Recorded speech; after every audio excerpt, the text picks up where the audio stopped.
Commander, thank you for allowing me the use of your ship, and for going along with this plan. Garrus said he had to attend to the Normandy's weapons systems. Something about calibrations. This sounds like Garrus. I'm sorry to say the Asari Counselor won't be joining us.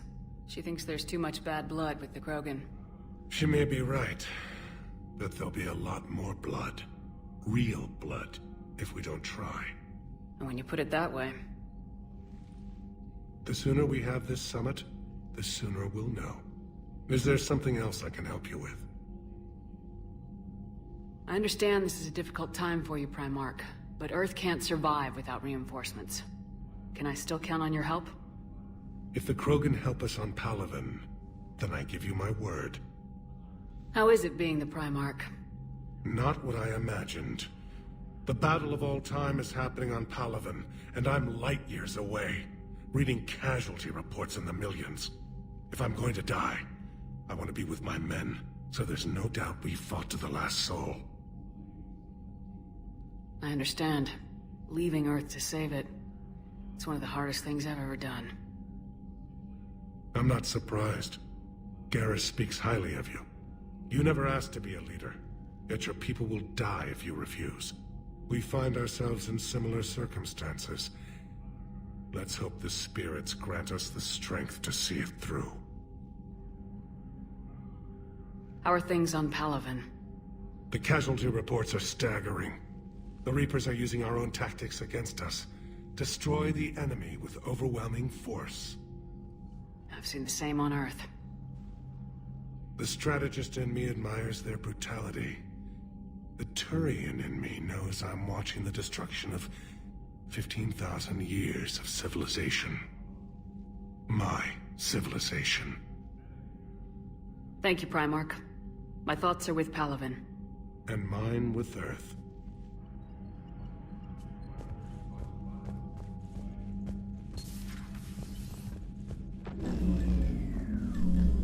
Commander?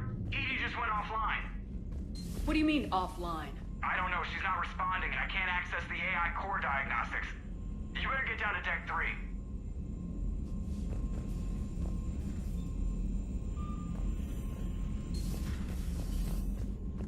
Commander, comm systems are going haywire. Whatever's happening is centered on Deck 3. See if you can get to Edie. I'll check the AI core.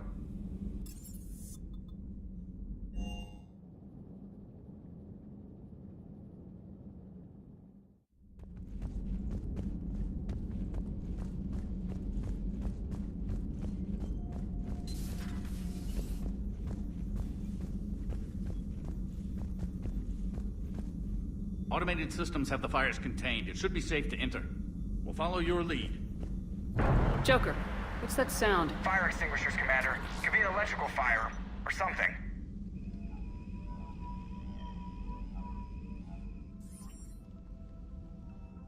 I'm going in.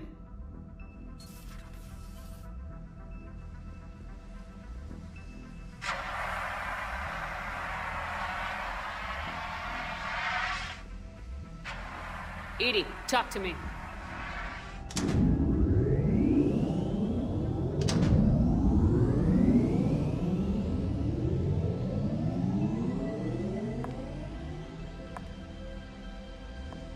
Is there a particular topic you wish to discuss, Shepard? Edie? Yes. You're in Dr. Eva's body. Not all of me, but I have control of it. It was not a seamless transition. A transition? You blacked out on us for a while there. Correct. When we brought this unit on board, I began a background process to search for its information on the Prothean device. This eventually triggered a trap. A backup power source and CPU activated, and the unit attempted physical confrontation. Fortunately, I was able to gain root access and repurpose it as I saw fit. During this process, it struggled. Thus the fire. Well, if it means having full access to the Prothean data in its head, good work. I reasoned along similar lines. So if you're in there, are you still in the ship? I exist primarily within the ship. For optimal control, this unit should remain within Normandy's broadcast or tight beam range. Are you planning to take that body somewhere?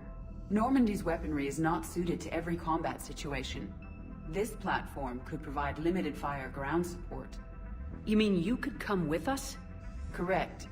This body could accompany you to areas the Normandy cannot reach. I'll tell you when I need it. Excellent. I will run tests to ensure that it matches or exceeds the capabilities of organic squad mates. However, my first step should be restoring functionality to the Normandy to reassure the crew that all is normal. Just don't be surprised if the crew's a little wary of your new body. It was shooting at them a little while ago. An excellent point. I will take it to the bridge. Joker will also want to see it. On that, we can agree.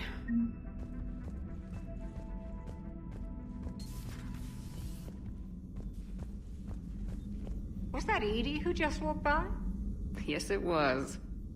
And Joker is going to have a field day with this.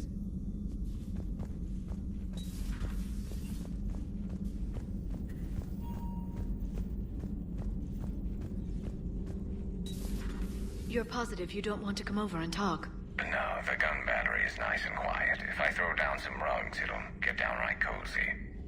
Garrus? I'll be fine, Liara. Just gathering some thoughts. All right.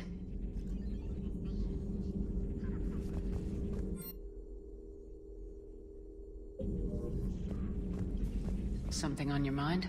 Just old memories. I spent a few weeks on Palaven's South Peaks when I was very, very young. A Turian there teased me a little, saying that the mountains went on forever. I remember believing him. When I looked up at Palaven from its moon, I saw those same mountains burning.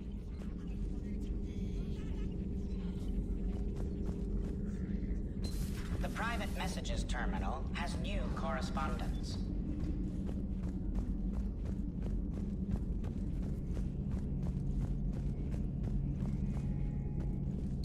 Two of our dreadnoughts have been lost in a matter of hours. I know, Primarch. I'm seeing the same numbers myself. They don't look good. We have to turn this around, and fast. Well, you can trust Shepard, sir. If anybody can get the Krogan to cooperate, it's her. She's an old friend of Urdnot Rex. Let's just hope friendship still counts for something in this war. I'm sure it will, sir. Garrus. Didn't waste any time getting to work, I see. After what I've been through lately, calibrating a giant gun is a vacation. Gives me something to focus on. We're gonna need you for more than your aim. Oh, I'm ready for it. But I'm pretty sure we'll still need giant guns. And lots of them. Sovereign didn't go down without a fight. I doubt 1,000 more of his friends will be any different. Still not convinced I should have left Palaven behind. There was a boy back on Earth. Couldn't have been more than 6 or 7. I watched him die as the Normandy escaped the attack. Somehow I'm still alive. And he's not. Being right about the Reapers has never felt much like a victory, has it? We both knew this fight would be tough. Damned if the Reapers haven't delivered. At least my government listened to me. Or pretended to. They finally gave me a task force as a token to shut me up. So, you're their expert advisor now? Just followed your example, Shepard. Yell loud enough and someone will eventually come over to see what all the fuss is about. Not that they'll actually do anything about it. Until hell shows up at their door. Then they put you in charge. Not like the old days, is it? Rogue Spectre and C-Sec agents running and gunning outside the lines, making it up as we went along. We're actually respectable now. We've lost enough friends trying to make sure this day never came. I'd say we've all earned some respect. Then the first Reaper we take out with this gun, it's in their honor. Just give the word. Something else you want to talk about? So you can vouch for this new Primarch? Well, even if I couldn't, you go to war with the army you have. Will he live up to his word? I've never known Victus to lie. Play fast and loose with strategy, maybe, but betray an ally. Not his style. And if he did try, well, we'll just find another Primarch. I noticed generals saluting you, Garrus. How far down the line of succession are you these days? Let's not go there. Primarch Vicarian, honored war hero. Somebody's gonna have to rebuild Palaven when this is over. Yeah, somebody who knows how to hold a hammer. So what's this Reaper task force you've been running? After what happened to you out there in Batarian space, I knew time was running out. For all of us. The Citadel Council was a dead end, so I did something I never thought I'd do. I went to my father. He used to work for CSEC, didn't he? I seem to remember that the two of you didn't see eye to eye. To put it mildly. But he still had heavy pull in the Turian government.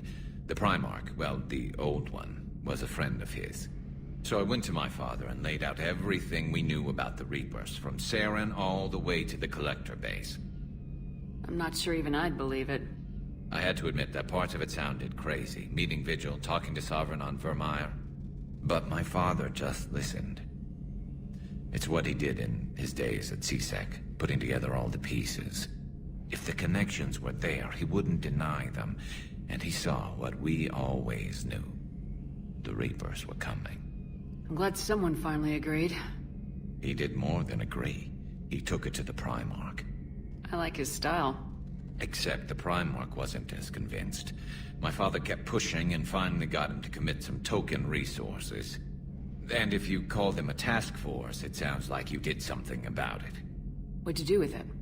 As much as I could get away with. And a little more.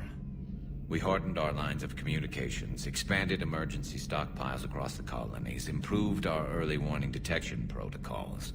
You think it helped? I'd like to think it bought our fleet some extra time. We'll know when this war is over. You mentioned you still had family on Palaven. My father is there. Sister, too. How long's it been since you heard from them? Long enough to be worried. I'm sure they're okay. That's the thing about getting old, Shepard. The platitudes get just as old. Pretty soon, blind hope is all we'll have left. And I hate being blind. I know you don't have any illusions about what we're up against, Garrus. How do you rate our chances? I know it looks bad now, but I think we can win this, Shepard. For the first time since we met, we're not alone in the fight. It's something I learned long ago in CSEC. An imminent and painful death has a way of motivating people.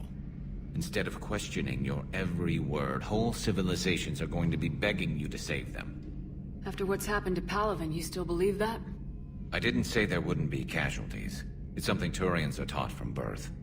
If just one survivor is left standing at the end of a war, then the fight was worth it. But humans want to save everyone.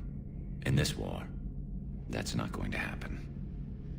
That's all for now, Garrus. It's damn good to have you back. Wouldn't miss this fight for anything.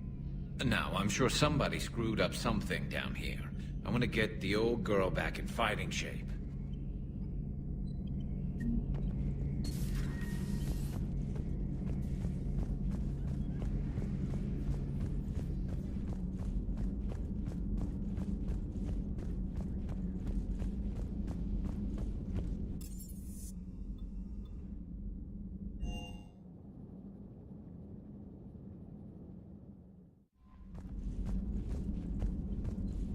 Commander, are you alright?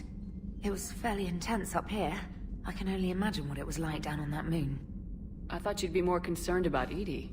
Edie is a huge asset to this team. If she'd told me about her plan to obtain a body, I'd have volunteered to help. I did not wish to force a conflict of interest between our friendship and your duty. I'd have preferred a conflict of interest to a hard restart of half our systems. But thanks, regardless. While you're here, though, I found something while scanning Alliance channels. Grissom Academy is requesting help. The Reaper invasion front will hit them soon. I thought the war would close most schools. Grissom Academy is more specialized than a normal school. It's home to some of the smartest students humanity has to offer. Their Ascension project helps gifted young biotics. If it had been open 20 years ago, I bet you'd have been there. Yes, I sent a young man named David Archer there. I'm just surprised they're still open. Some of their work has Alliance support. That might be why they stayed. What can we do? A Turian evac transport responded to their distress call, so normally I'd say we don't need to do anything. But something sounded off in the Turian signal. I had Edie perform an analysis. It's fake. Edie thinks it's Cerberus. She said the fake Turian signal was similar to the one that lured you to a collector ship? Long story. In any event, whoever faked the signal wants us to think Grissom Academy's being evacuated. But I believe they're still in danger. Put it on the map. Adding it now, Commander.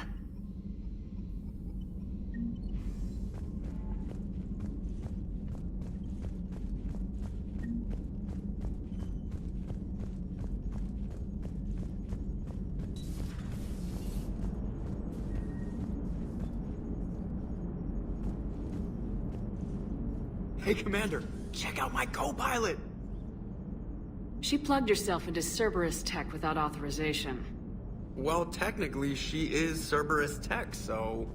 Not helping, Joker. I've run the checks, Commander. She's still based in the Normandy. Running this body just gives her a little more flexibility. Sweet, sweet flexibility. I am right here, Jeff. Yes, you are, Edie. Yes, you are. Hey, I know I used to rag on Garrus for being all angry, but I'm glad he's back. There's a whole lot of crap out there. Needs a bullet between the eyes. Plus, we might need something calibrated. Hello, Shepard. Still getting used to greeting people in person? No. I require only one occurrence to adapt to a new concept. How are you adjusting to the arms and legs? I am interested to see how this body performs under real combat conditions, if I could accompany you sometime. Without stress testing, there is no way of knowing if it has serious design oversights. At the moment, it appears adequate. That's not the word I'd use to describe you. Perhaps we should speak privately. I'll be over here, flying the ship. What's this about? Does Joker not like your new platform? No, he approves. He wants me on the bridge. He says having me within visual range is important to his morale. Shepard, do you believe your crew members should be allowed to disobey an order on moral grounds? Absolutely. I have no use for team members who can't think for themselves. Why are you asking about something like that? I was designed by Cerberus. I do not take moral stances that conflict with orders from my executive officers.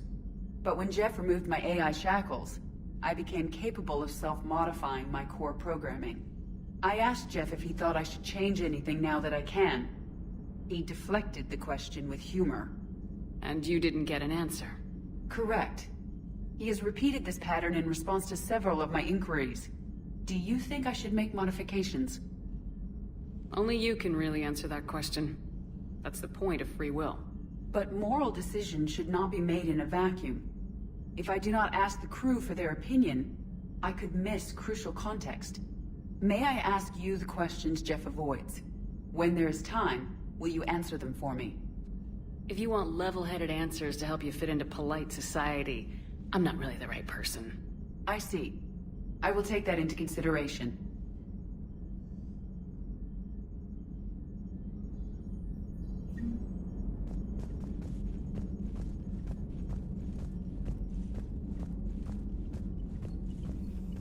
Commander, you have a message from Lieutenant Commander Williams. She must be feeling better.